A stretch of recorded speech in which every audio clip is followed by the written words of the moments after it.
A day in my life, and today, tara, samahan niyo ko, mangangalakal tayo. Pero syempre, uuwi muna ako dahil amoy mantika na naman ako. Abay, magdamag ba naman ako sa kitchen? Buti na nga lang, di motor na ako ngayon dahil mas mabilis na talaga. Pag uwi ko sa bahay, syempre kumain muna ako ng libre from work. Nung nasa Pilipinas ako, lagi ko to ino-order. Abay, dito, eat all you can. O siya, ito na on the way na ako at kukunin ko na yung mga nakalakal namin at kailangan namin ng pera. Nadala na rin ako ng sasakyan kasi medyo mabigat yun, hindi ko yung kaya buhatin. Ito nga't nakakita akong ganda ng sasakyan. Kakaiba talaga dito sa Japan. At pagpapunta ako ng Tokyo, ito talaga yung pinaka-favorite kong spot. Ito, nakikita ko yung Sky Tree. Kaya pagpunta kayo ng Japan, isa to sa puntahan nyo. O, ito na, nandito na ako sa aking destinasyon. Actually, kasama ko pala yung bunso kong anak. Iniwan ko sa sasakyan kasi pinark ko lang sa baba dahil wala ngang parking. So, ito na yung ating mga ibebenta. Ang daming kalakal. Magkano kaya ito? Alam nyo na, sumasideline tayo para naman may extra kita, may extra income. Mahirap na mag-iisang single mother. Pero buti na lang, may nakikita tayo mga ibang racket na pwedeng pagkakitaan. Katulad nito, pangangalakan. Marami-rami to, kaya okay sa akin to. Kahit mabigat, check lang. Kakayanin ko lahat ito. O, Diyos mio, napakabigat talaga. Oh my gulay. Pero carry lang, walang arte-arte. Aba, kita to ha. Bigat now, pera later, ganon.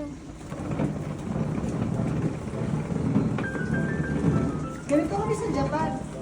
Mag-iipon ka lang, ikakalakal mo na.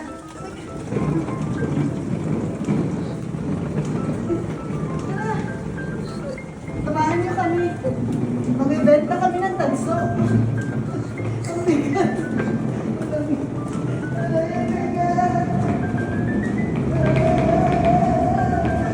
So, eto na, nandito na kami ngayon sa junk shop. Buti nga, mabait yung may-ari kasi pinayagan niya ako kahit late na ako. Kasi talaga hanggang 6 PM lang sila. Pero bago naman ako pumunta, tinawagan ko naman sila at sinasabi naman sa akin ng may-ari, okay lang dat, maghihintay sila. So, eto na nga, kinuha na nga nila. Sila na nga kumuha at napakabigat naman talaga. Nung isinakay ko nga yun, hirap na hirap ako eh. Tapos ito si kuya, grabe, hinila niya lang. Kuya, yung sako ko, gagamitin ko pa yan. At ito pa si isang kuya, abay, hinahinay lang naman sa maleta ko at baka wala na akong paglagyan ng pangkalakal ko eh. So, eto na nga, at kinikilo na nila at nagmamadali na nga si kuya kasi nga naman, anong oras na nga naman? 7:30 na ng gabi, alas 6 pa yung out nila. Dahil sa akin, OT sila. Abay, sorry naman po. So, eto na, judging time na, magko-compute na sila. Abay, akalain nyo, naka 45 kilos ako. Abay, medyo chinika-chika ko may-ari para naman mas malaki ang ibigay sa akin. And tada, not bad. Kasi mas mataas siya kesa sa ibang junk shop. At abay, nangingi pa ng balato, chinichika pa ako, saan daw ako nangangalakal. Abay, kuya, secret lang, baka maagawan mo pa ako, no? And after makabenta, it's treat time. Syempre naman, kailangan nating i-treat ang ating sarili. And of course, kasama dito ang aking anak at ang aking kapatid, pati ang kanyang asawa. At andito pala kami ngayon sa Bakery Donkey. At syempre, i-share ko na rin para sa inyo ito. Kaya sa mga mahilig dyan sa mga burger steak na hindi pricey at tamang-tama naman sa budget. Tapos marami pa pagpipilian, aba, dito na kayo pumunta. Kasi nga, guaranteed and tested namin, lalo na si Kuya Love. Gustong-gusto niya dito, kaso nga lang, di namin siya kasama ngayon. Pag nga namin, order agad dahil nga yung bunso kong anak, gutom na daw. Usual niyang in-order itong regular hamburger. And then meron din sa menu yung may kasamang cheese. Tapos ikaw nang bahala kung gusto mong large rice. At ang kinaganda pa dito, pwede ka pang mamili ng mga toppings. Pwede ka nga rin mag-add ng pineapple, o diba? Gusto ko sana ngang itry. Eh di parang nasa Pilipinas ako, kumain ako sa Jollibee ng Aloha burgers nila. And then eto, pinili ng aking sister-in-law macaroni cheese. And hindi rin mawawala ang salad. Dahil ang gulay, pampahaba ng buhay. And then ako, my all-time favorite here, itong grilled broccoli nila. Promise, must try talaga to kasi ang sarap. So ito yung mga nasa menu nila, limited edition, hamburger steak, appetizer, salad, pati kids menu. So eto na, nauna pa yung order ko kahit last akong umorder. Happy na naman ng aking bunsong anak. And actually, first time ng aking kapatid and sister-in-law dito. And sure na sure ako na magugustuhan nila dito, lalo na itong kapatid ko dahil favorite niya yung mga ganitong pagkain. Mahilig sa burger steak, lalo na pag nasa Pilipinas kami. Jollibee burger steak laging order. Aba, syempre wala makakatalo dun, all time fave. So eto na yung order nila. Ang laki, diba? With cheese pa yan. Hindi nga niya napansin nung una, tapos nakita niya, nagulat nga siya. Syempre eto na, start namin kumain. Kaya ikaw o kayong mga namamasyal dito sa Japan, kung gusto niyo na masarap na pagkain at masasatisfied kayo, promise, hindi ako mapapaya dahil talaga i-recommend ko tong Bakery Donkey. Lalo na kapag gusto niyo heavy meal tapos swak sa budget, panalo dito. Hindi tinipid. Itong ang gulay, napakadami. Actually, hindi na nga ako umorder ng para sa akin dahil alam ko na sa sobrang laki, may matitira at matitira si Bunso. At para hindi masayang, sinong tagatalo? Di syempre si Nanay. Tapos syempre, alam ko na ipapatikim nila sa akin tong mac and cheese. Aba, pasok dun sa akin na masarap siya. And itong potato fry nila na napakataba. Naka! Kahit gusto kong iwasan, di ko maiwasan. Pero syempre, ito pa rin ang pinaka-the best sa akin. Mahilig kasi ako sa broccoli, tapos ang dami pa ng servings. Dito pa nga lang, satisfied na ako.